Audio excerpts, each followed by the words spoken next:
So good morning. It's February 2020. It's looks like it's just starting to snow again outside, which is typical for this part of the country at this time of year. My project today is going to be a tower top. I've been asked by one of the local high schools to do a demonstration for their woodworking class. They have a module on wood turning, and some of the students have expressed an interest in doing some turning, and they thought it'd be a benefit to have them watch somebody turn an actual project. So I'm going to go through the steps of making a tower top. I'll make the base, I'll make the spindle, the tower, and then we'll turn around and make the tower top. For those of you that haven't seen one of these before, it's a device that the tower top spins, and when the tower top stops spinning and falls over, it doesn't fall off the tower. Okay, so this is basically a tower top. It basically has a base, it has a spindle, the top of the spindle has a recess. I guess I call it the tower, top of the tower. The spinning top is a little bit unique.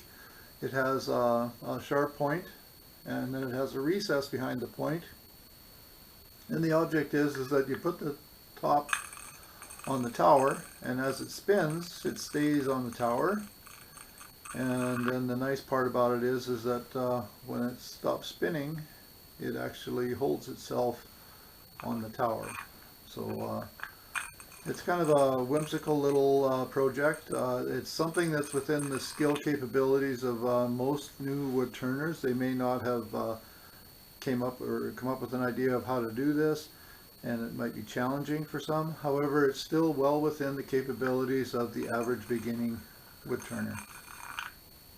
So without further ado, I'll reset the camera and we'll get started. I do have two camera angles. When I put the video together, I'll probably try and stitch a few of those in there. The commentary may or may not follow along exactly. I'll see what I can do. I'm not that adept at modifying and editing videos, but the whole intent of making this video is just to capture some of the activities for future reference. So to start with, we find center on a block of wood. So one way to do that is to just put a ruler across corner to corner and corner to corner, and you make a mark and you'll have an X. That gives you roughly the center. Another way to do it is to take one of these center finding devices, put it on the top, and go all the way around 4 times, and we'll see whether how accurate each one is. Well, on this one here you can see that there's 2 lines and 2 lines here, which means the block isn't perfectly square. Maybe if I get the camera angle on that a little better, you can see the lines. But using the corner to corner, it looks like it matches up pretty close to the center, so either way works. The whole object of this exercise again is to demonstrate how to find center, and this is one way to do it. We'll just mark this.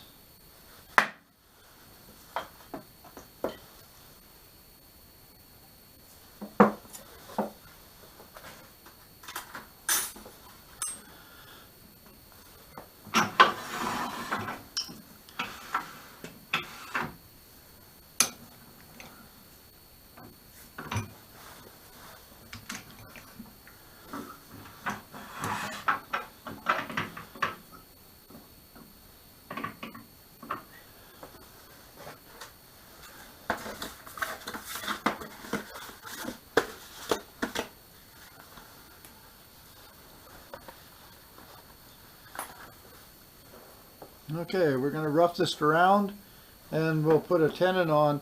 One of the things that I'm attempting to do with this dry run basically in my shop for this project is the students at the school have a one-way stronghold chuck with the number 2 jaws, the standard jaws that come with it.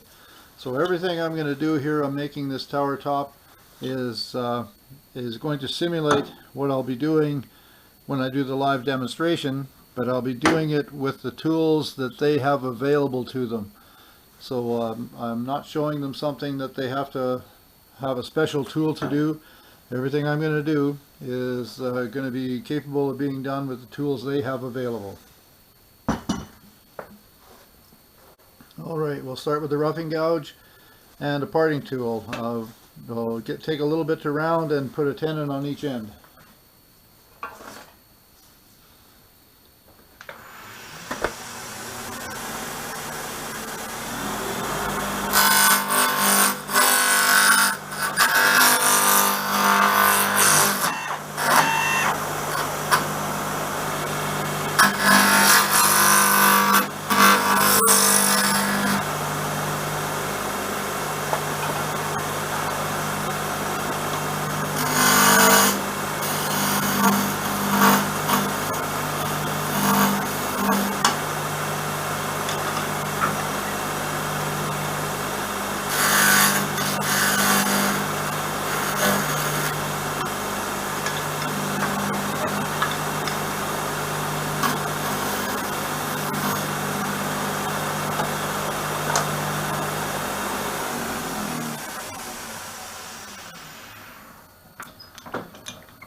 So now that we've got a tenon on each end, we'll see if the tenons will fit in the stronghold with the standard jaws. That's the whole intent of this project, is to be able to use the tools that they have available. So we'll just check and see. I believe this should probably grab, not too bad. Yeah, it looks like we're going to be fine here. This may not be a complete circle on the tenon. Got a few flat spots, but it's got enough round spots, and the chuck isn't fully closed, so we're pretty close to perfect circle. We can check this by running the tailstock up, and the tailstock actually centers really nice on the stock, so that tells me that the piece of wood is being held nice and straight and we'll be able to proceed.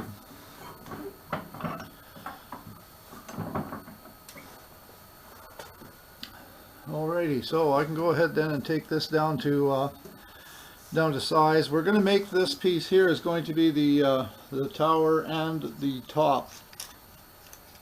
So in order to be able to hold the top for turning, we'll need to take some piece of wood off of here. So if we take about 3 inches of this block, I'll be able to make the top in here. There'll be the handle here, and the top will be out like that on here with the center portion and the spigot in the center. That 3 inches should be able to give us enough to make the top. And this piece here is roughly 5 inches tall, so we should be able to get about a 4-inch tower out of that. We'll just play it by ear and take what we can get. So I'll start by parting this off.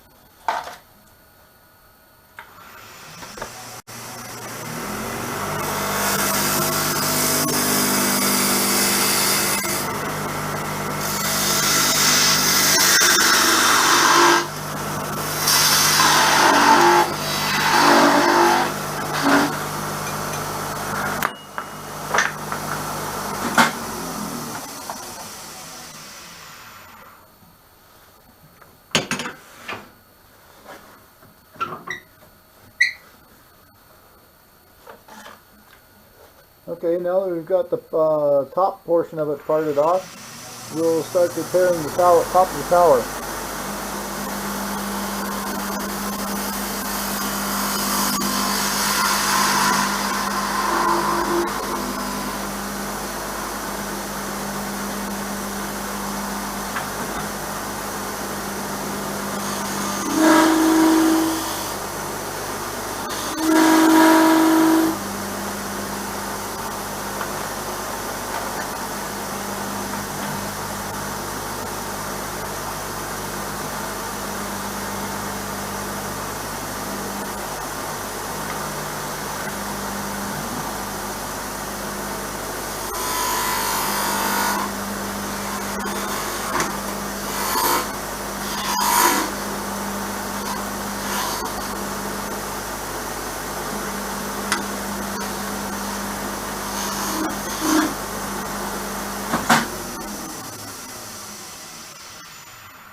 Basically, I just took my 3/8 tenon cutter, which is just a wrench for checking the size. I cut the size of the tenon with the parting tool. I undercut the bottom portion of this bottom facet here, so that when it sets on the base, it'll set on the outer edge on here and fit right in. And the tenon is now 3/8 of an inch, so we can cut that off, and that'll be the gluing portion that'll glue into the base.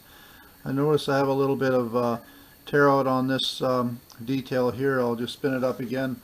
It might shatter a little bit because I haven't got much wood left here, but we'll see what happens. Better yet, I think I'll just leave it, and this is my practice piece anyhow. It'll be good to show them some of the things that can happen in the real world. So I could part this off with a thin parting tool, or I could get them to just use a saw. And for this case, because it's a demonstration piece, and we're close to the chuck, I'll just use the saw. And there we have the bottom. We have the tower piece. And this is basically the tower spindle with the recess in the top for the top to catch on. Next step in this process will be to turn a base. And so for that, we'll just take a little piece of nominal stock here. This is just a little scrap piece of wood I've got. Dimensions aren't critical. I think I asked them to start with a piece of wood 4 inches by 4 inches. I'll go ahead and use the ruler across the points here to get a rough idea where center is. Just some place to line up the tailstock live center when we're going to do a friction hold. We're going to do a friction hold between the live center and the chuck. So basically,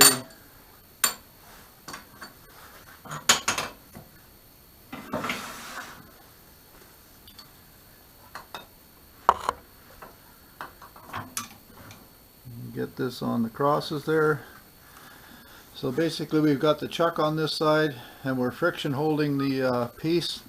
Because the live center has a spike on the end of it, it's actually embedded into the wood a little bit, so that makes it so that the wood, there's no danger of the wood flying off the lathe at this point. Reduced risk. Now what we're doing here is, this is going to be the I guess this will end up being the top portion of the base, and so what I need to do is put a tenon on here that this chuck can grab onto. So it doesn't have to be a very, very thick tenon, but it needs to be a tenon. So I'll go ahead and take a bowl gouge, and we'll put a tenon on this. This is bowl turning.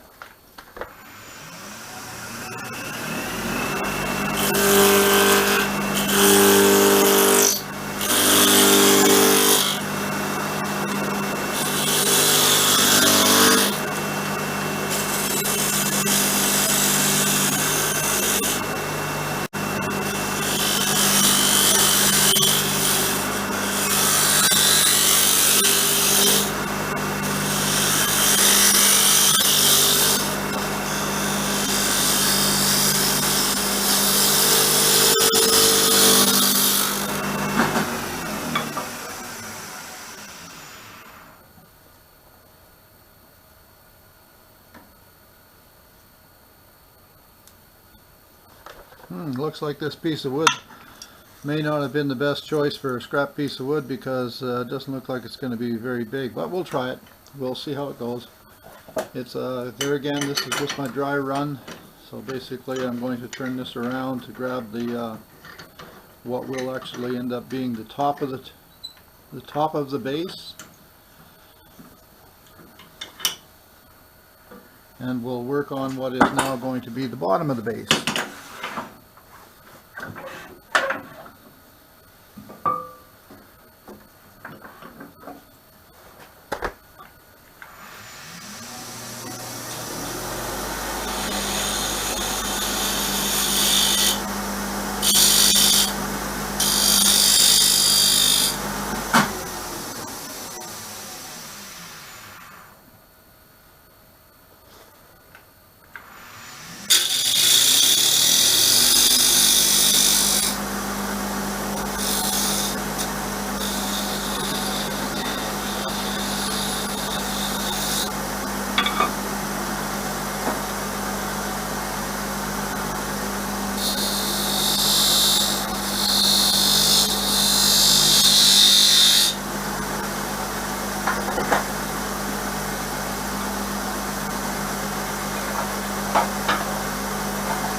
So we'll now flip this around, and hopefully I made that recess small or big enough that the jaws will fit inside it. And that looks like it will. It'll fit in nice and flat. And we don't need to tighten this too tight on the expansion mode because there's only about half an inch of wood all the way around. And if we get it too tight, they'll put too much stress, and the top of the piece might fall apart. So what we'll do now is we'll shape the top side of the base, and we'll go from there. We'll see how that's going to shape up. We want to leave an area in the center that the base can actually fit on.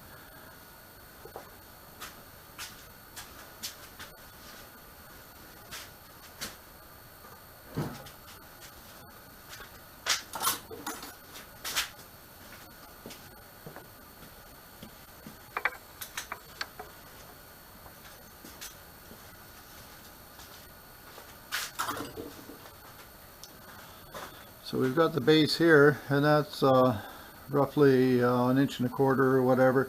If I can get a rough diameter on here and make this base flat or even slightly slightly concave, so that when we drill the hole and put this up against it, it'll have a nice tight seat around there.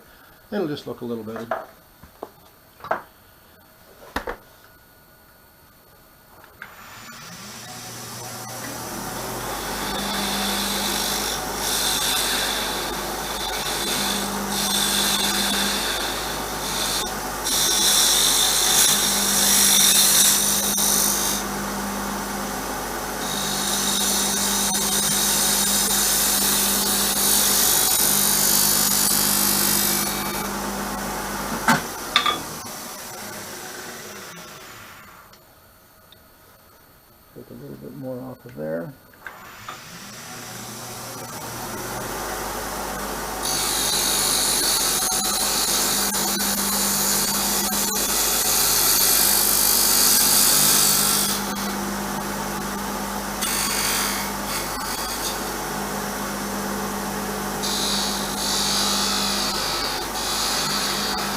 Okay, so we want to put a 3/8 hole in the end of this. We could use a Jacob's chuck.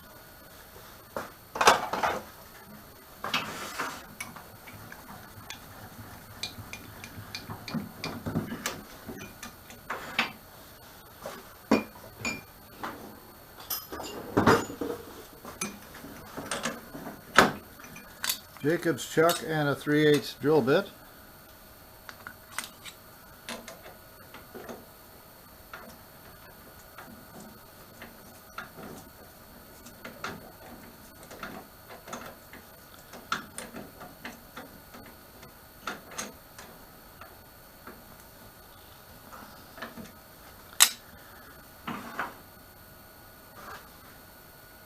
Turn the speed down.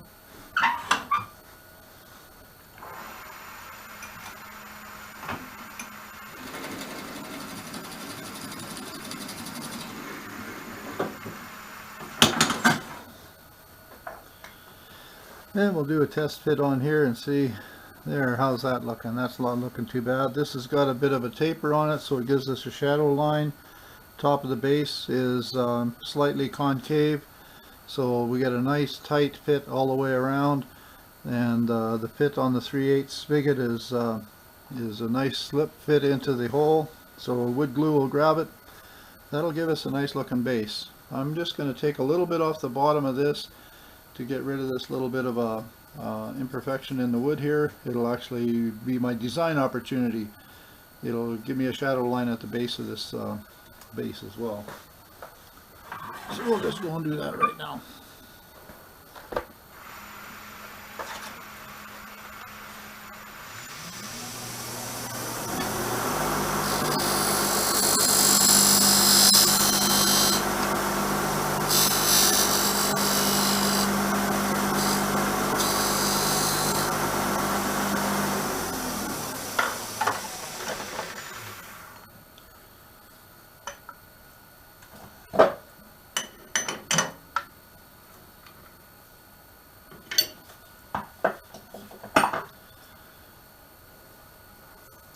Well, for this demonstration, I think that's probably good enough for there.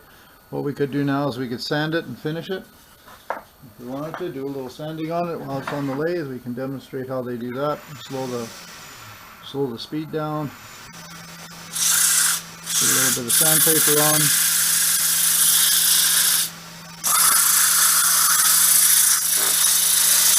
Get rid of some tool marks. If their tools are really sharp, the tool marks will be minimal, a little bit of sanding. And bring it right into to make it look good. And we could put a little bit of friction polish on it if we wanted to. I don't think I will for this demonstration. My demonstration here is just on the process of making the pieces. So there's the base. It's got a 3/4 or 3/8 hole in it. This is the bottom. The tower top fits in the base like that. We can put a little glue on it. If we needed to do some touch up on here, sanding or whatever, once this is glued in place, we'd be able to remount this on the lathe and turn it and sand it on the lathe. You'll notice there's some tool marks on here that are a little bit spirally. Well, that's probably because there was not enough material here and I wasn't paying attention with riding the bevel properly and had a little vibration in it. But that's not bad for a tower. Let's go on to making the top now. To make the top, we use the same piece of wood that we parted off a little earlier. And grab it in the chuck. This is going to be an end grain top, and it's all going to be one piece. Sometimes I make these tops, I make them in two pieces because I'll use an exotic wood blank for the spinner top portion of it, and then I'll use another piece of wood for the handle.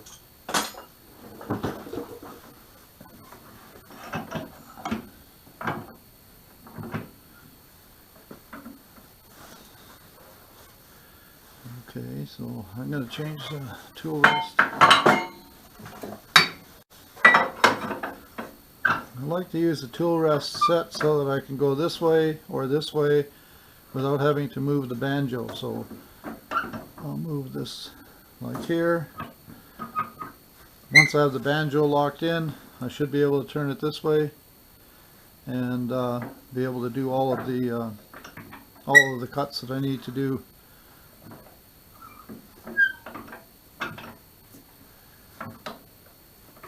Without having to move the banjo. I can just move the tool post this way and this way. We'll see. I might have to move the banjo. Okay, to start with, we'll face off the front end of this piece to get it flat, and then we'll get an idea of where the edge of the top is going to be, and then go in with the parting tool to give us the center point.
Okay, so we have the spinning top portion of it down here with a point on it and a recess in behind it.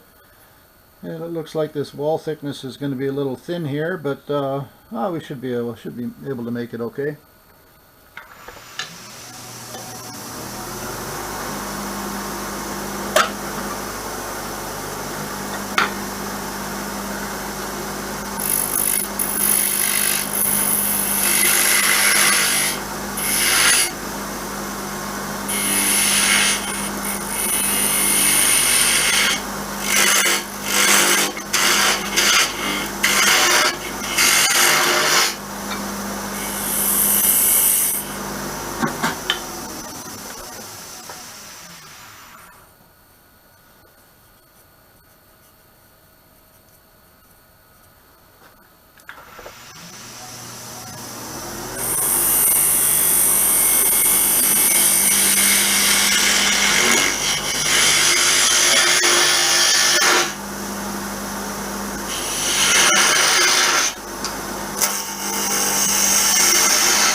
Okay, so there's the top. It's got a couple of flats on it, but for the demonstration that'll probably be fine.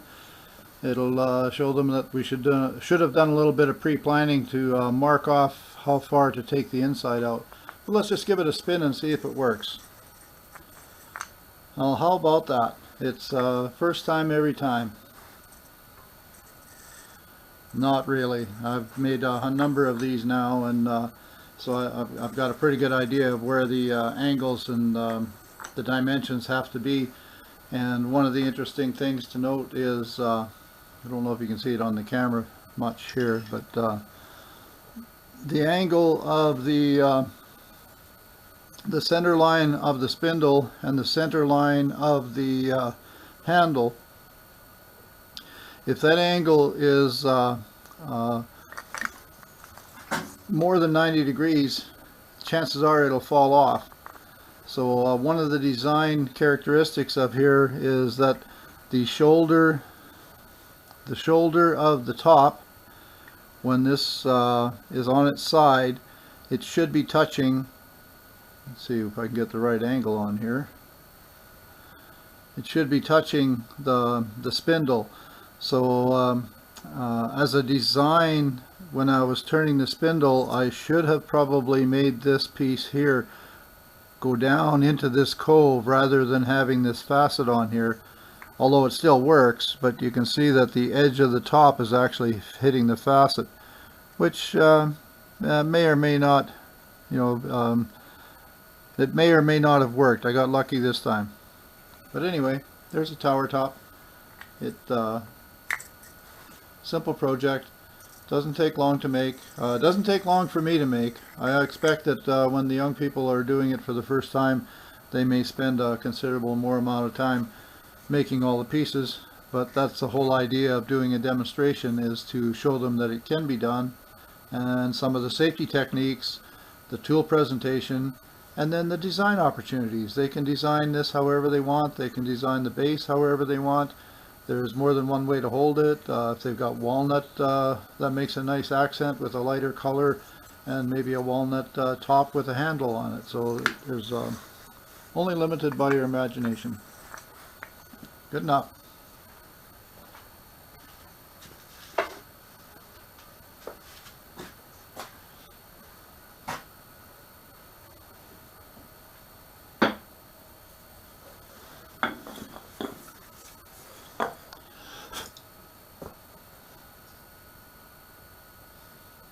And guess what? I forgot to turn the recording on the second camera. So I'll end up doing this all over again.